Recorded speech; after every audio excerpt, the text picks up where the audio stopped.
Welcome to the Wandering Tangent Podcast. I'm BJ, with me is Jeff and Gary, and today we're going to ask the hard-hitting questions like, how do you solve a problem like Maria? As we have a discussion centered around the 1965 musical, The Sound of Music. Mm-hmm. Yep, The Sound of Music. I fumbled that opening so badly, I left everybody speechless. We were like, is he going to do it again? No, it's perfect. Let's go on. No. It's like, no, he's just going to soldier through, because if he stops every time he messes up, we're going to record forever. I mean, we can't record for longer than this movie took to watch. Which means we have a good 4 hours. Yeah. 3 hours, excuse me. It felt like 4 hours. It's interesting because I was watching Lord of the Rings with my family earlier this week, and even though Return of the King is about the same amount of time, it felt shorter than this movie. Extended or theatrical edition? Isn't theatrical still about the same amount, like still almost 3 hours? I think they're all almost 3 hours. I thought they were 2 hours, and then they're 3 hours if you get the extended. But, hey, we're just guessing here.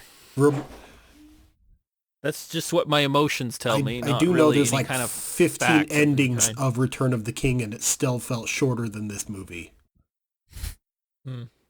Not that it's... It's like we're coming in swinging on a movie that we gave pretty high scores to. I know, we gave good scores. Okay, it is BJ, a good movie. Admittedly, I'm comparing this to like Return of the King, which is... we haven't reviewed the Lord of the Rings yet, have we? No. Return of the King is 3 hours, 21 minutes theatrical. Wow. Yeah. So... Wow. So this movie was shorter, yet Return of the King felt shorter. But, It's also... Anyways. Yeah, Return of the King is a pretty action movie. It moves. Yeah. It doesn't stop to break into the song very often. In fact, only once that I can think of. So, BJ, it's not that I'm saying that this is a bad movie. It's just I'm comparing it to something much, much better.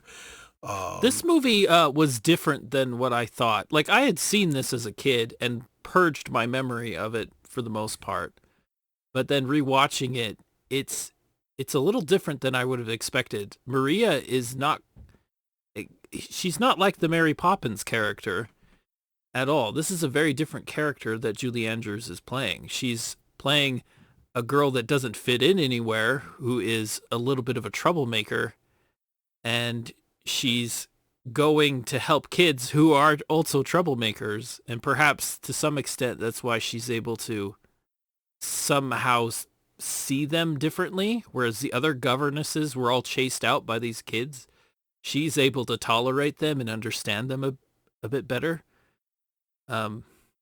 So you have that, and then you have this very classic romance love story, which is the man is a beast, the woman is in a situation that is precarious, yet she's doing the best she can, being thrown into it, and yet through perseverance and her charms and her intelligence, she's able to tame the wildness of the man and also provide a great home and space and fix people's problems. And that's kind of like the basis of a lot of romance. You guys probably could just disagree with me, but it seems like a lot of romance stories are like that. It's kind of the Beauty of the Beast plot arc. I don't know if I would call Captain Von Trapp really a beast character, even though he's I don't know. Anyway, before I forget to say this, in terms of discipline, it's his over disciplinarianism. Well, yeah. I always viewed him. I kind of got the understanding that he was a person who's deeply traumatized by the death of his wife. Yes. Right? Yeah. And he's trying to handle it in the best way that he can by falling back into routines that are familiar with him.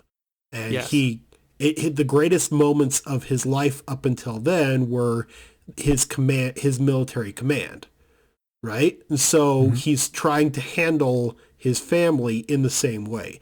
This isn't healthy, but it's a way of dealing with this, right? And his wife wasn't there to steer him in a different direction. Yes. And so, well, yes, Go Jeff, ahead. it's kind of hard for his wife to be there to help when the problem is that he is traumatized by the death of his wife. well, exactly. But if she was alive, she probably would have. Then he mellowed wouldn't him be out a little bit. traumatized, would he? She can't be alive, Jeff. She's dead. And Her death because is the she's inciting incident dead, here. that's why he's traumatized. Yeah, I wasn't making that point. You guys are weird. No, okay. And Okay, yes, the two guys agreeing. The 4 out of 5 dentists who recommend this toothpaste are the weird ones. Okay. so, but yeah, no, he's traumatized by the death of his wife, and he's not handling it the greatest, right? On the other hand, he kind of recognizes, maybe at some level, you can kind of see that shining through every now and again. You can see that he's recognizing that it's not the healthiest way of dealing with it. So he's attempting to fix the situation, right? Well, it's more like she shows him that it's not healthy. I think she starts teaching the kids differently. She introduces them to music. She starts caring about their feelings and talking to them rather than just treating them as just a cold-hearted caregiver with harsh discipline. And it's not that she doesn't like discipline. It's that there's a mixture with her, whereas the other governesses and perhaps the father, they're 100% discipline. Whereas she is a little bit different. She has a fun, playful, get-to-know-you side along with the order and the discipline and as well. So with her interactions, she kind of shows them how they can be passionate about music, and it gives them all something to bond over. So they're very bonded to her. And then the father's against this. This is all frivolous nonsense. And then when he starts to hear the music, it reminds him of how they used to have music long before, and then how he took that away. And there's something that changes within him. He hears how talented his kids are, and it just takes him back. So she, in a way, that's how she starts to change him. Anyway. Yeah. You're going to say something? Well, this gets into kind of the romance segment, isn't it? So there's kind of essentially, there's multiple romantic stories that are going on in this one. Most of the romance, though, centers around Baron von Trapp and Maria, but there is a third aspect, or a third person in this, kind of a little love triangle going on with this, what was her, Baroness, the other lady. What was her name? Baroness, I think she's usually just referred to as the Baroness. The Baroness. So she, and at first you're wondering why this is happening, and you start to realize that she's just another woman of his station who's also looking for happiness. Yeah, she's a baroness. She's just at his level. Yeah. Probably financially and in terms of notoriety. Yeah. Looking at the cast list, her name was Elsa. Oh, okay. And Took me a she second to get there. I was looking at a different Baroness on there. I was looking at the wrong one. she had as much, if not more, money than he did, but I think she wants Vienna and, being high in society And that's something I think he ultimately realizes because he wants, you know, where are they at? Schwartzberg? Is that the location this is? Salzburg? Something, it's definitely Austria, right? Salzburg. Salzburg. You're right. What's it called, BJ? Salzburg? Salzburg. Okay. Salzburg. They are. Yeah, she definitely wants to live in a big city and have that higher life, big social life. She doesn't want to live out in the country with him, but she's kind of making consolidations. Usually in these kind of storylines, the woman, like her character would normally be just completely evil and bad and twisted. And she does want to send the kids to the orphanage, but at the same time, she's kind of polite and nice. Boarding schools are very different than orphanages.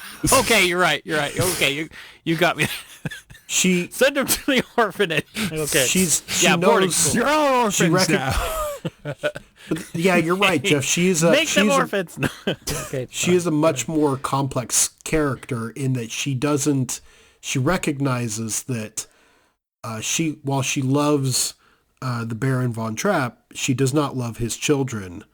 And she's not being evil about it. She just wants to send them off to boarding school, which is what a lot of rich parents do. Or at least what they did at the time. Right. But she's not like a cliche villain. She's You're not right. like cackling and saying, I can't wait to get rid of those evil children. She's not doing that. It's not her thing. She doesn't want to have the children around and do all that childcare stuff. She wants to live the high life, like you mentioned. So I just thought it was interesting that they didn't completely villainize her character. But in this... At the same time, though, it's a marriage of convenience, really. Go ahead. She does very, very graciously step aside when she recognizes that Baron von Trapp would be much happier with Maria, which I did not really. I hadn't seen this in a while, so I didn't remember how this particular. I knew Maria ended up with the Baron. I just didn't remember exactly how that happened. And, it was kind of interesting watching that all play out.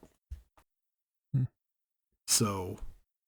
Yeah, I guess might as well say this week and dive into it. I did note that out of the two musicals we have watched most recently, both were set as the Nazi Party came into power and sort of stuff around that. But outside of that setting, The Sound of Music and Cabaret could not be more different movies. Yeah. Oh, I definitely agree with you there. Despite that, I will say they were very similarly acclaimed. Last night I looked this up, and they both got nominated for I think the same amount of Academy Awards. Cabaret did win a few more, but Sound of Music did win Best Picture when Cabaret was only nominated for it. Yeah.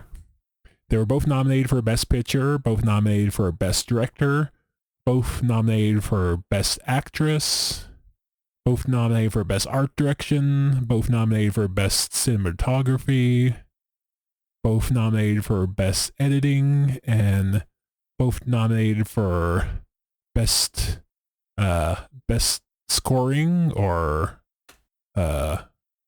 Best Scoring and Best Sound.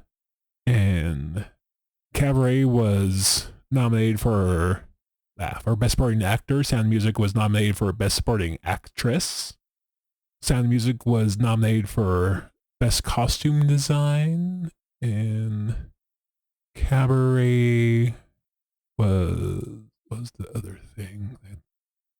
Okay, so I guess Sound Music had one more thing than Cabaret. Oh. And Cabaret was nominated for Best Screenplay. So both very similar acclaims, but totally couldn't be more different. Well, The Sound of Music is definitely more popular, I would say, amongst the populace.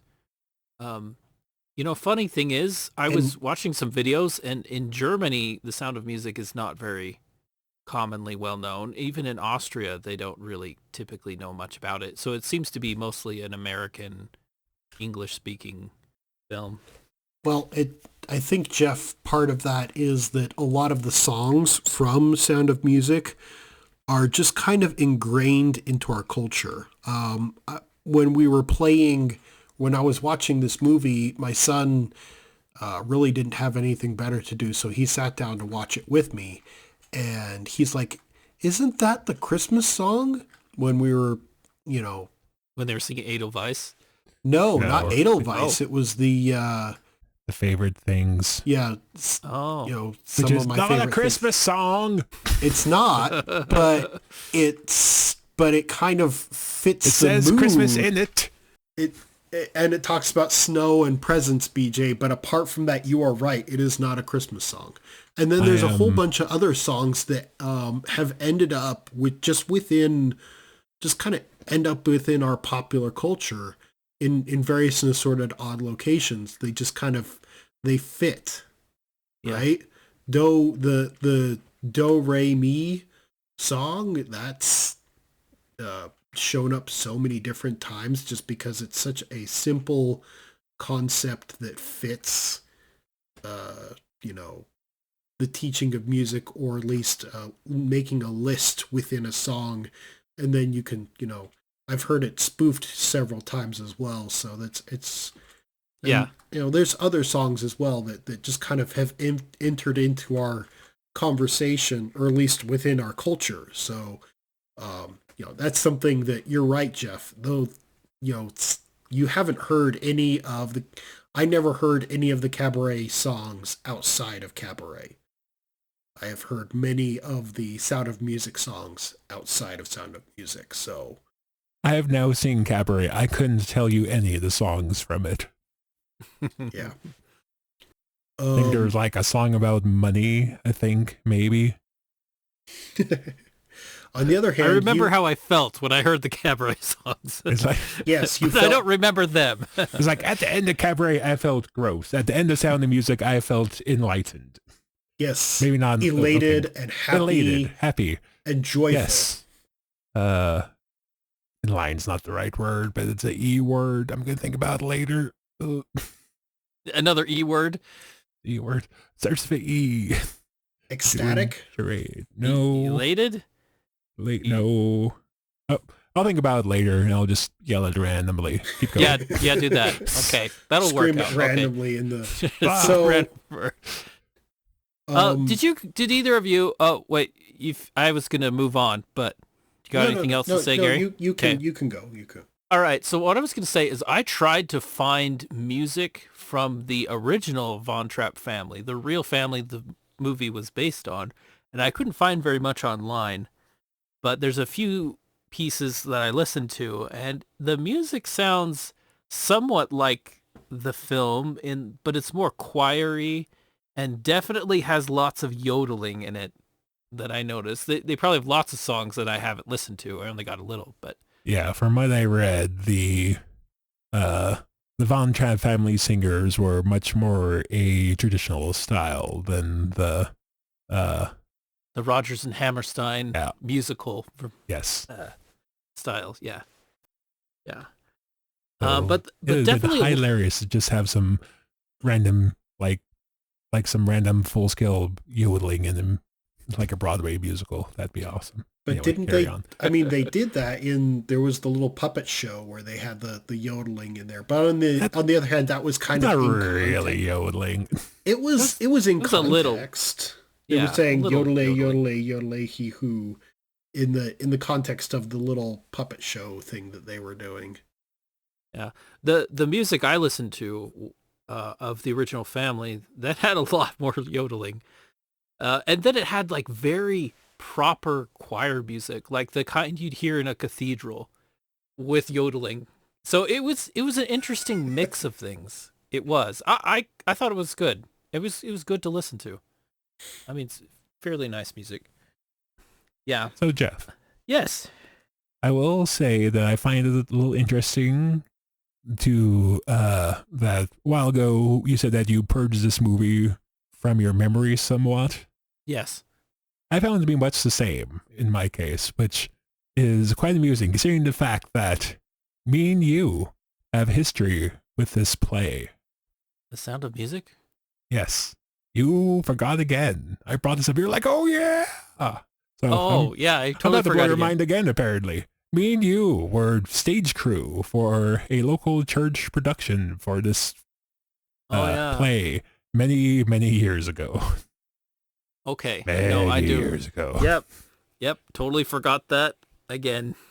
Yes. So probably at some point we had this movie probably close, or this play, I guess, close to memorized, which is probably why it got purged so thoroughly. I guess so. I don't know. Like I've seen this thing like 500 times in training rehearsals and performances. Get out. I bet a lot of people, if you did theater in high school or junior high or middle school and you did plays, chances are you might have been in this very play. There's a good chance because a lot of schools do it. A lot of community theaters will do this. Of course, now you say that. Or at least you've seen our school never one. did it, I don't think. Yeah. Or you've either you been were in the closest one to or the theater seen kid among us, so. Am So I? tell me, Jeff, were you ever in it? No. No, my wife was in it, though. She was in this very play. I was in like a play as a very bit part. That was it. Your entire Yes. theater stuff. Gary was in 0 plays. Gary was the one that was like, no, I don't care how much of our friend group is in this musical. I'm not doing it. Which is or did you? So I did do in junior high, I did the drama class, and I did audition like once or twice for a few things, but I never really could break into that scene. So it's more like I tried and failed sort of thing. Okay. I didn't mean to bring up bad memories. My bad. It's not bad memories per se, because I'll stay over here ashamed. I for not knowing this. The one time that we did do a stage play in the drama class, and it got put on and people attended or whatnot. I had a very tiny bit part, and I was absolutely terrible at it. So probably a good thing I didn't get any sort of real or even small part in any sort of performance. I'm not good on stage. Well, how do you get better if you don't do, Gary? So that is very true, BJ. You tried. You made the attempt. Be proud of that, I guess. I don't know. Anyways. Anyway, moving on from awkward subjects. Moving on now. Moving on. Actually, so I was discussing this with my wife after we finished watching. We were discussing it over lunch, and I was like, I made the silly joke of Julie Andrews. She's done very well for herself, having made it all the way to Aquaman. She was in. She was in Aquaman? She was in I've Aquaman. not seen Aquaman, so I couldn't tell you. She was the voice actress. She voiced the there was a giant sea monster, and she was the voice actress who was the voice of it. Wow. there was a lot of jokes about that. A very proper sea monster, I'm sure. Oh, if you listen to it, when you watch the scene and you listen to it, you're like, holy cow, that is Julie Andrews, and holy cow, she can sound menacing when she wants to, even in her old age. Great. And now I'm interested to finally see that movie. It's didn't mean it to go that far. I don't. If you want to, you can go right ahead. Maybe we'll review it at some point. I say Joe is next week for Aquaman, I guess. I don't know. Julie Andrews is great, though. I think she was great in Mary Poppins, very iconic role. She was great in this. She has done a lot of she's always great. All the stuff that she's done. I was also surprised. I saw Christopher Plummer, Mr. Baron Von Trapp, and I was like, where do I know this guy from? And then I was like, I looked up all the other things he was in. It's like, he's in a lot of stuff. Yeah. I don't remember seeing him young because he looks a lot like other people, right? See, him in this role was strange for me because most of the time when he's in a role, he plays a villain, and he's very, very good at it. He's an excellent villain. But in this one, it's a little strange because when he glances and smiles a little bit, I almost think, if this was a villain character, it would be he would still be doing really well with it. But he plays Wellington in Waterloo, and then a whole bunch of films where he's the bad guy, and he always does well with that.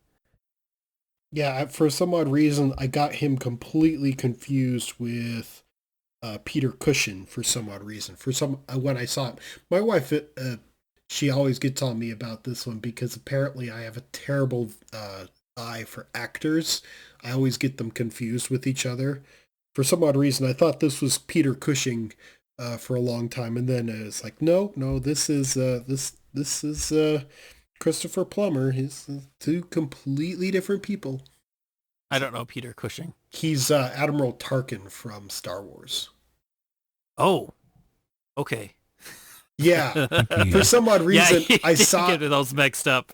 Okay. Yeah, I saw him, and I'm like, is that him? And I'm like, no, it can't be. And then I was like, no, it's a completely different person. I'm terrible with actors and faces and whatnot. So, but yeah, no, obviously he's gone on to do a lot of different things. Well, let's just see if you. Oh gosh, yes, he's done all the things. So, yeah. So apparently the original Von Trapp family, their real story was a little different, but apparently it's not quite the same love story. But she did go to be a governess at his house. I guess at first she was just a tutor for one of the kids, but then later on she became the governess for the entire household.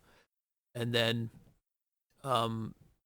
they did end up getting married, although he was the one who very much wanted to get married, and she was a little apprehensive about it and unsure, but she really loved the kids and wanted to stay with the kids and keep on teaching them.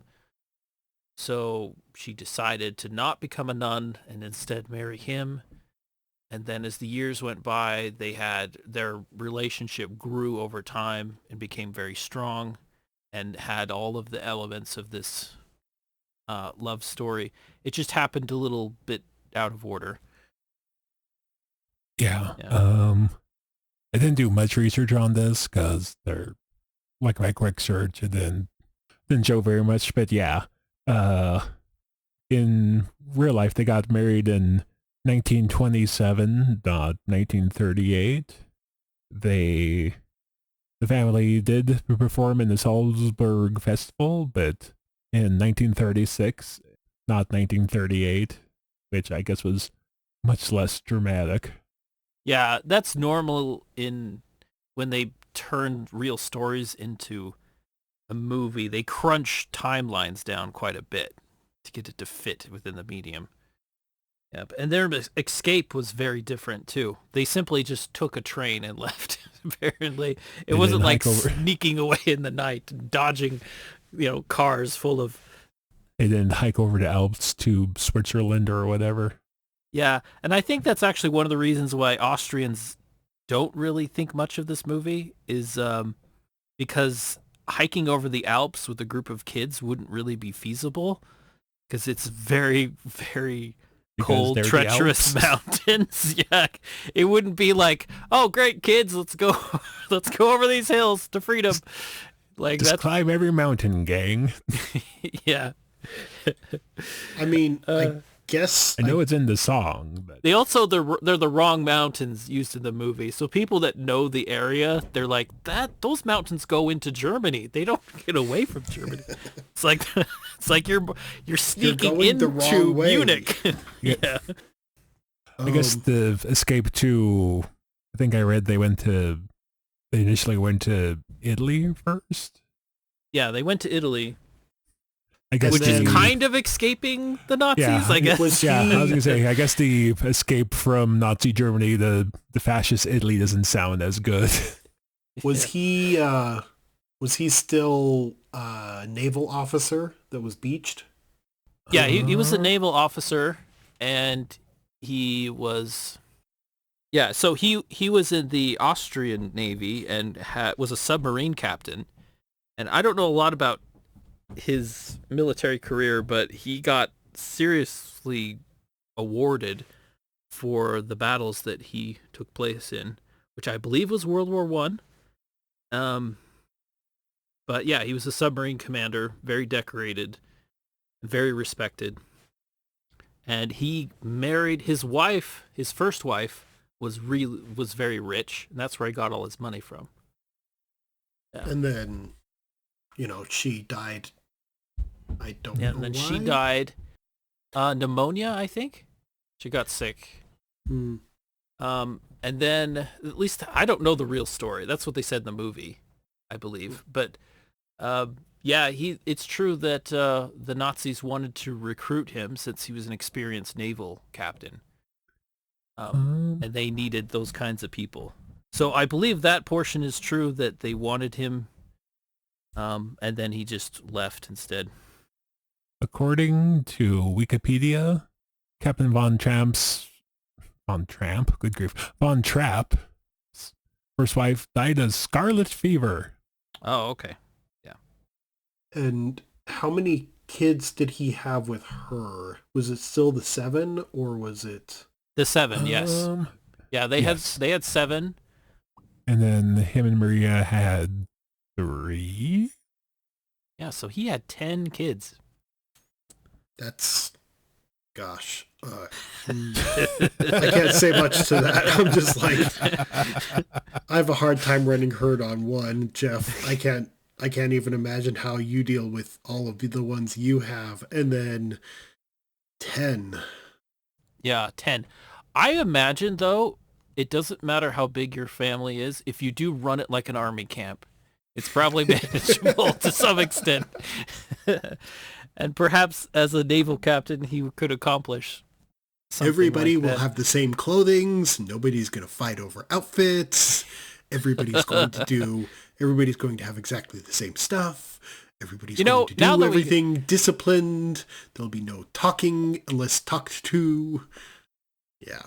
Yeah, and now that I think about it, the fact he was so disciplined kind of makes sense.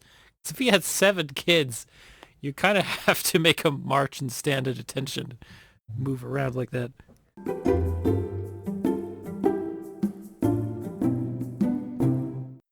Welcome back, everybody. Our call went weird for a hot second there, so you guys were talking about how 10 kids is a lot.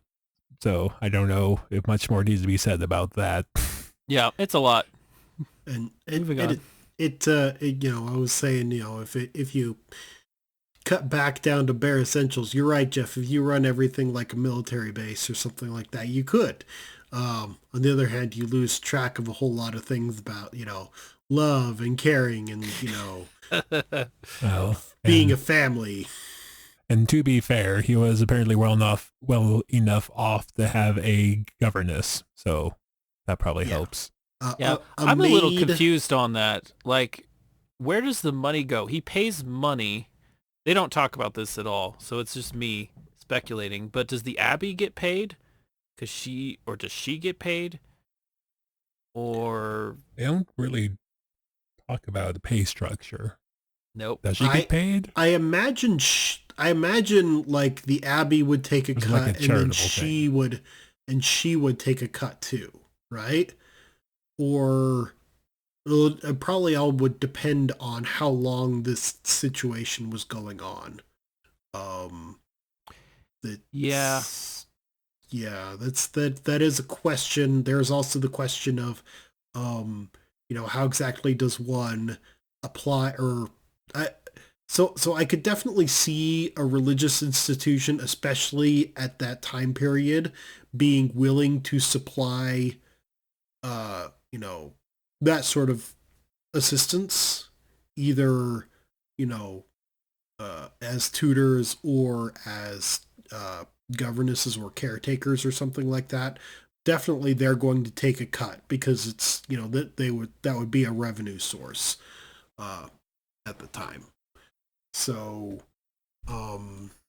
there was, if I'm remembering correctly, and don't cite me on this one, but I do think that a lot of religious institutions would have a lot of people like her who were just kind of one foot in the church and one foot still outside. And those people would get farmed out to um, rich people as servants, higher end servants, because they'd been well educated within the church. So they could do that kind of, higher up task. The kind of people that you would have as, front end servants, as opposed to like the underneath, basic scullery maids or whatever. Yeah. And I do like the idea of the character being someone who doesn't fit in. A lot of stories have people who don't fit into their current situation very well. Like even Luke Skywalker struggled on Tatooine in the beginning. Like he wants to be somewhere else. It's a very common angle for a story to have on a character. So then they go and they find some place where they do fit in through a long storyline. But it's great. Like her character, she was, and I guess the real Maria was a lot more of a troublemaker than they made her out to be in the movie. They talk about her being a troublemaker in the song, and they show her just kind of going out by herself and enjoying music and other things like that. That's one thing they didn't really show, is that she was that she would get into a lot of trouble. And I guess the real Maria, she I guess the convent taking her in was kind of like taking in a troubled child to some extent, because she would get into a lot of mischief. And so they're confronted with this person who wants to be a nun, but at the same time, she may not fit into that role very well. And what do you do with her? Could she really go through and have that lifelong path, or find another or something else? So in the beginning, they establish that she's somebody who doesn't really fit in anywhere. And so this is probably the best option, is just to see if this works for her to go and be a governess. I like how they show also with her character that she really has apprehension about it. She's going to do something that's very new to her. She's very young, and now she's a little nervous about taking on this new responsibility in this. Yeah, so the whole thing is fun. It's a good setup of a storyline, and it's great because it gives her a chance to have this character arc, and then you have Von Trapp, who has the character arc. Yeah. And you also have other, even side characters kind of have character arcs, right? For instance, there's the young man who's the kind of the Oh yeah, the telegraph boy, I guess. Mm-hmm. I mean, he starts out as kind of like a young idealistic man who's very much in love, and he kind of seems at first just to be this one-dimensional character who's all he is he's just the young boy who's in love with the oldest daughter. But then later he develops into this. He's also got got this he's fallen in with the wrong crowd, right? yeah. He thinks it's the right crowd because all of them are, they're civil servants, and they're, they're pushing towards a stronger nation. It's just not the kind of stronger nation that Baron von Trapp agrees with. And he Yeah, Right. thinks, I was gonna say the wrong crowd being the brown shirts, by the by. yes, no, you're right, BJ, but he didn't have I know. he didn't have the foresight, right? Yes, he does not have the historical context. I am just sharing what the context is for the audience. Yeah, no, he's falling in with the crowd that eventually becomes, not the Third Reich, the Nazi Party and whatnot. So he's definitely not fitting in with the right group, but he thinks it's the right group, right? Yeah, and you get to see that transformation because at the beginning he loves the daughter, the oldest daughter.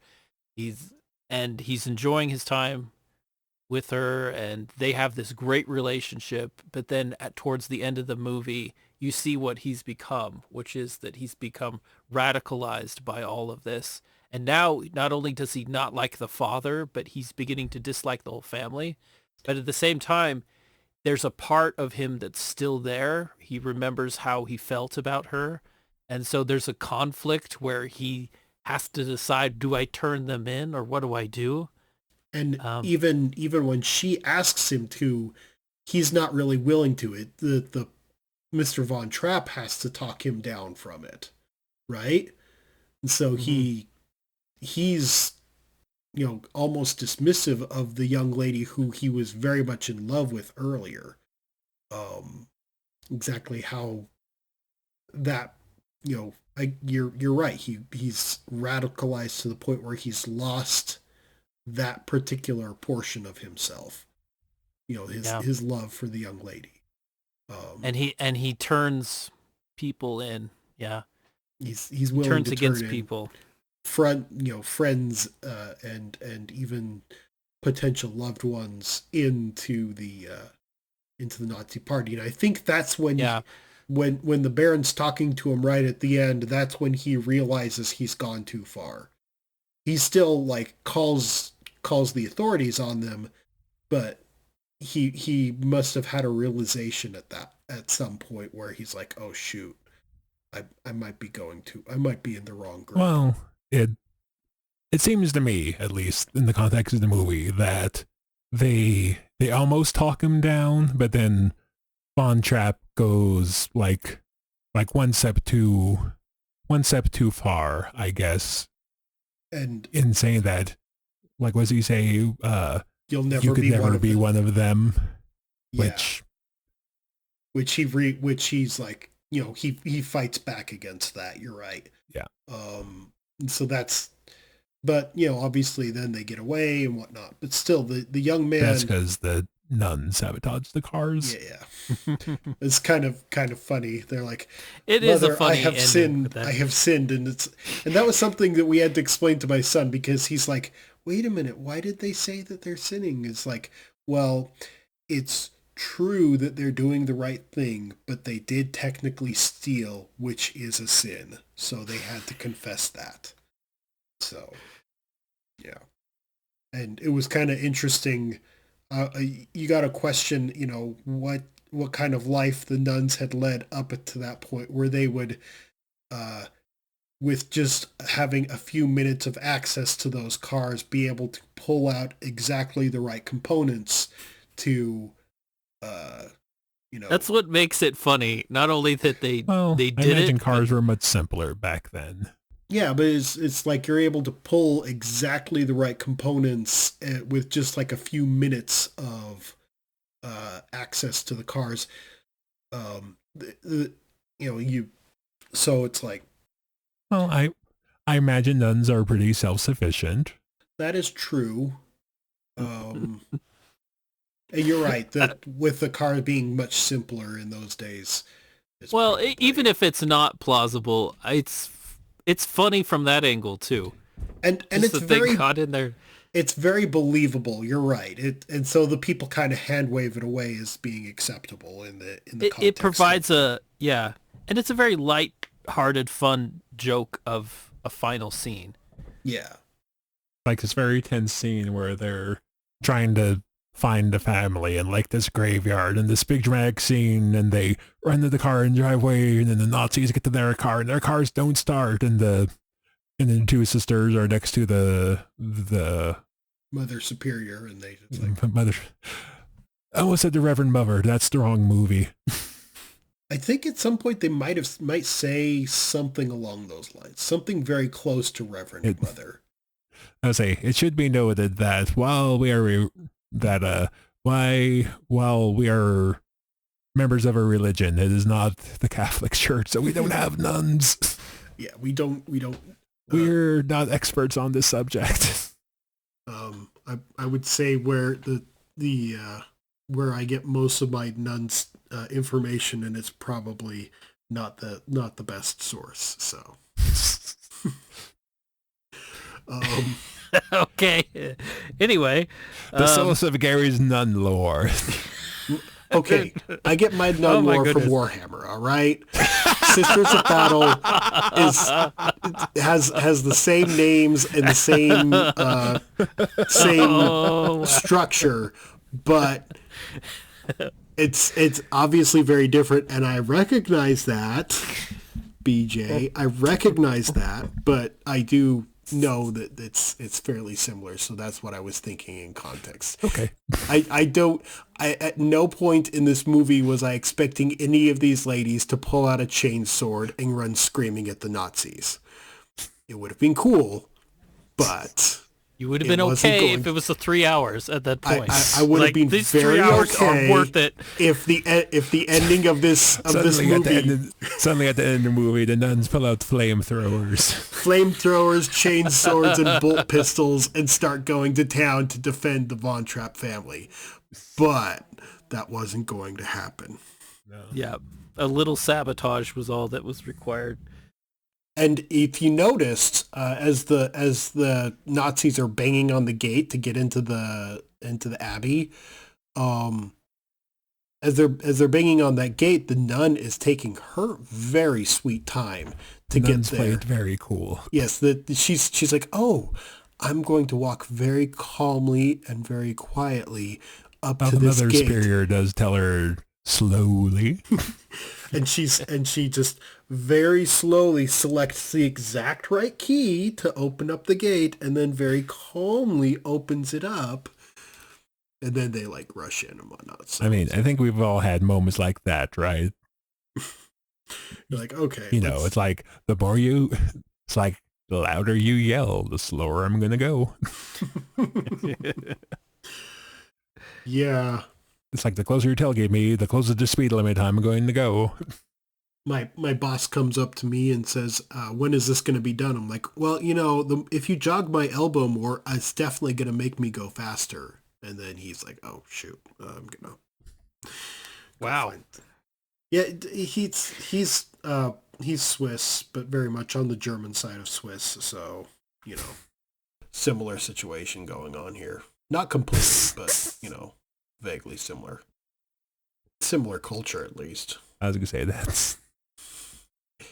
He's that might be racism.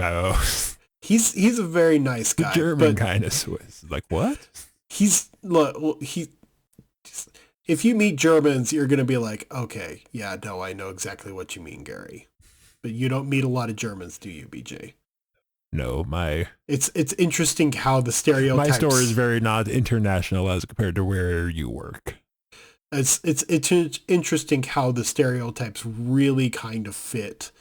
When you talk to people, when you talk to people, and you like, you're right. I meet with a lot of international people from There's a lot from Switzerland. There's even some from Germany, and there's some from Russia, or Belarus, but basically Russia. And anyways, there's a lot of people from different locations, and there's a lot more to the stereotype than a lot of people want to admit. So, okay, I'll take your word for it.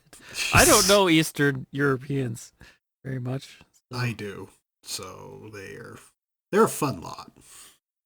Kind of like wrestle with the bear, kind of fun. Yeah. Yeah. That might be a bit too stereotypical, Jeff. Little too stereotype. How do we get to racism during The Sound of Music? I don't know. Somehow we managed I'm That's not not saying it's a bad thing. I'm kidding. These guys I'm kidding. have schedules. They need to get. I'm not casting dispersions. No, there are cultural differences, and definitely. Yeah, there are reasons why trains run on time.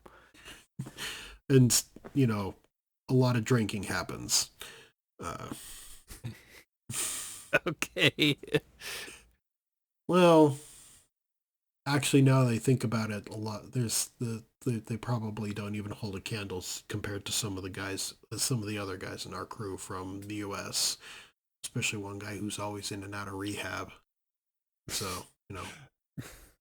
Maybe we should change the subject. Gary's unloading. Gary's about to trauma dump on us. Anyways, oh yeah, The Sound of Music. The hills are alive. With the sound of music. Yes. So which song is your favorite? What's your favorite song? Do people have a favorite song? Is it Edelweiss?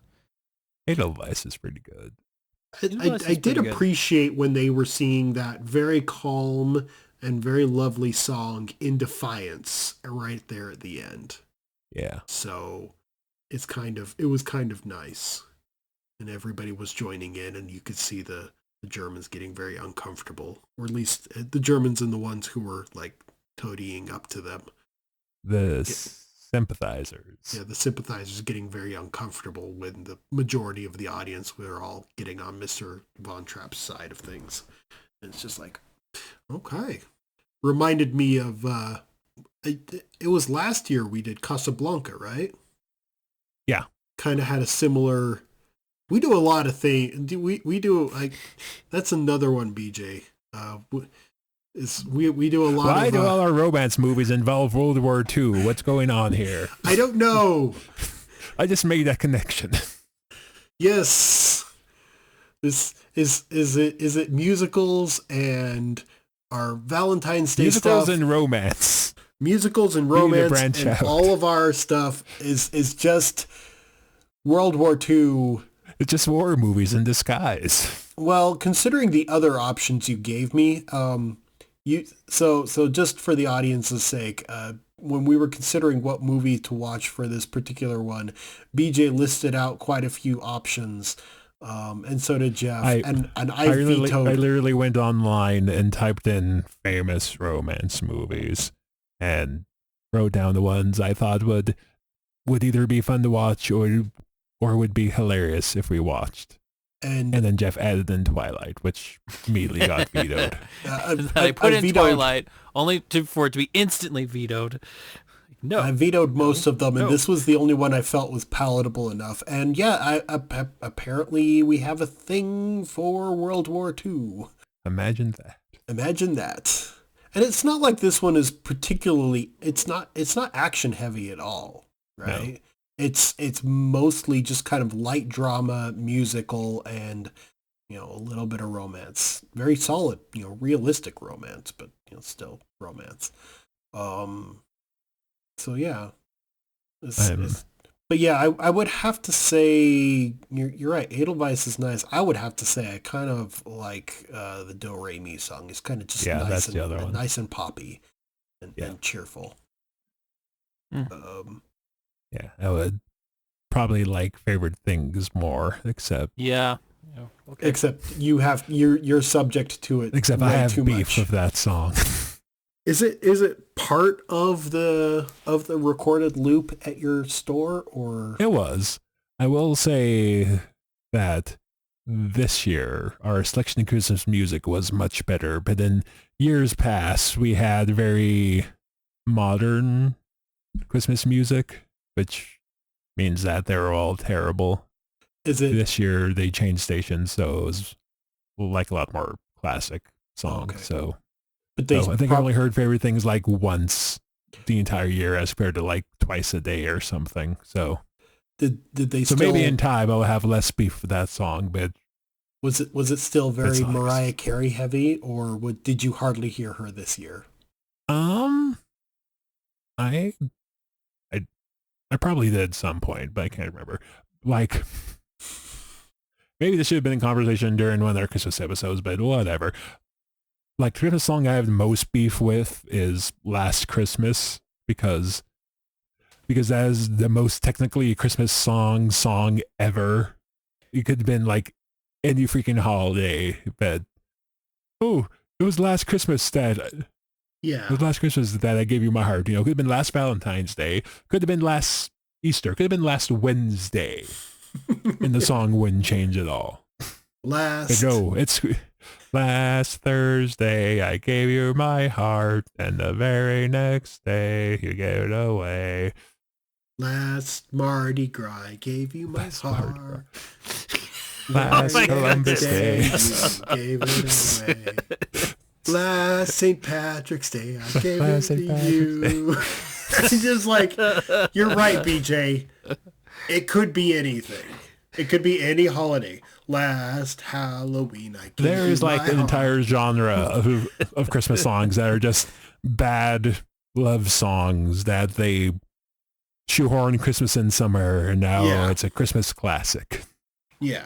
It's like, no, it's a bad love song that no one liked. And they're like, oh, if we say Christmas in here somewhere, it'll be Christmassy, and we can sell it during Christmas. And if they attach to Christmas, though, it increases the value of the song.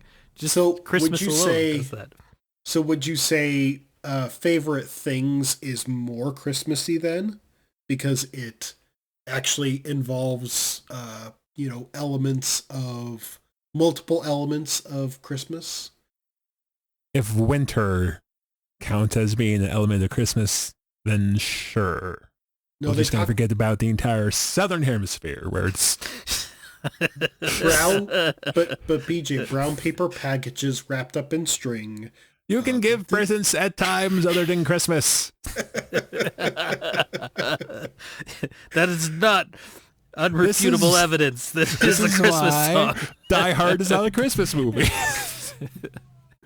We will get to that conversation eventually, I'm sure. Probably not today. There is a big epic debate coming, and that is coming. Yes, is Die Hard a Christmas movie? One day we will have that. Yes, one day we will talk about that, but not this day.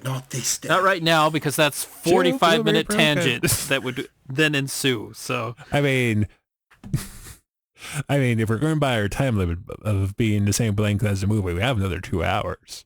And technically I don't have anywhere to be for this one, so we could go for a while. Though I do want to stop sooner than later. We could, but we're not going to. But we're not going to. I've if you'll noticed. Excuse me, I need to go south my. Excuse me, I need to go south my smoke detector again. That I am tempted to do that, because if you've noticed, most of the times we end around the 1 hour mark, and we've just passed that in my recording log here. So I'm gonna start making the sounds of Gary wants to stop sooner than later. It was kind of an awkward ending there, wasn't it? We went from stereotypes to BJ whining about bad Christmas songs. We are living up to the name of the podcast this episode, folks. Definitely have gone down some very strange roads. I was very disciplined and straight on subject. Yes, and you were well researched with this. I will give you that, Jeff. Really? Much better research. Is that a serious compliment? Yes, I don't usually get a research compliment. I usually don't. Well, okay. you seem to have done you looked up the family, you listened to some of their music. I was just like, oh, I'm gonna watch the movie and maybe think about some witty comments that I'm gonna make, and then I come here and you're just like, oh my gosh. I'll agree with Gary with the caveat of, I know that Jeff does tend to speak very authoritatively on things he doesn't really know about. It's my journalist side to me. Yes. So I'll put an end cap on my particular contribution by saying this was a good movie. People should go watch it. And yes, that's all I've got to say about this particular subject. That's all I got to say about this movie 1 hour into the podcast. Good movie. Go watch it. Jeff, any other final So thoughts? we are an odd group to review a love story, which to me is entertaining. I mean, love to that. be fair, two-thirds of us are married, so maybe Yeah, not so we that managed hard. somehow. Maybe I'm not the one out. But, well, okay. I still, BJ, I still to this day wonder how that happened for Jeff, but it did. It did. So It's called lying. Lying. Through no thanks to us, by the way. definitely no thanks to us. But it did happen. So anyways, sorry, Jeff, I disrupted your line of thought. You did. It was probably for the best. So it is a good movie. I really think it's a good feel good movie, and it's hard because the modern audience likes things to move quickly. They like fast pacing. They like to move from scene to scene, and I really like movies that just focus on the storyline and what's important for the storyline. And I think this movie did that, and it's got fun characters, talented cast. There isn't a lot of black and white villains. There's a few guys that are always evil. There's the Nazi sympathizers. You could put them as just the pure bad guys. But there are other characters that are not really painted in completely one light. They're like the nuns in the abbey. They're good people, but they don't know what to do with Maria. So they're just trying to help her the only way they know how, which is difficult for them because she's not really somebody who fits in well there. So, and then you have that really good character, the boy that becomes the Nazi, and you get to see how people degrade into this state of mind. So there's so many good things about the story, and overall it's happy, entertaining, good music, but it's still something I wouldn't watch extensively because I think the songs are great to hear once in a while, but I wouldn't want to hear them on repeat in a store for months and months. I would feel so bad for those who had to endure that. And I say that I once worked in retail long ago, and I remember hearing music. There would be one CD they'd play over and over again, and I'd have to listen to that for 6 hours. It was definitely very unethical, but it is an unethical working environment to subjugate people to listen to music like that. But it is what it is. Oh. That's all I have to say. Whatever that means. That's what I have to say. Our music loops tend to be longer than one CD's worth. You know. Yeah. It's not, well, that's good. Good. It's not us listening to the Lord of the Rings soundtrack for 3 hours on end as we play D&D or whatever. Yep, that would be us. I guess we're mad in our own way. Yes. Anyway, so yeah, that was some kind of conversation, I guess. Yeah, I think we got to everything I thought about talking about. So what do we do now? Now we listen to me flail about as I try to think of a way to end the episode smoothly. Uh-huh. Or back to the old exit strategy thing. You gotta there is none. Go back to the very beginning. The beginning is a good place to start. There's a doe, a deer, a female deer, gray, drop a golden sun, etc., etc. Need to go out to the car, drive away while the nuns sabotage the other cars, and then drag a bunch of kids over the Alps. The end. Mm-hmm. I'm BJ. With me was Jeff and Gary. See you next time for whatever it is we talk about. Bye. You guys.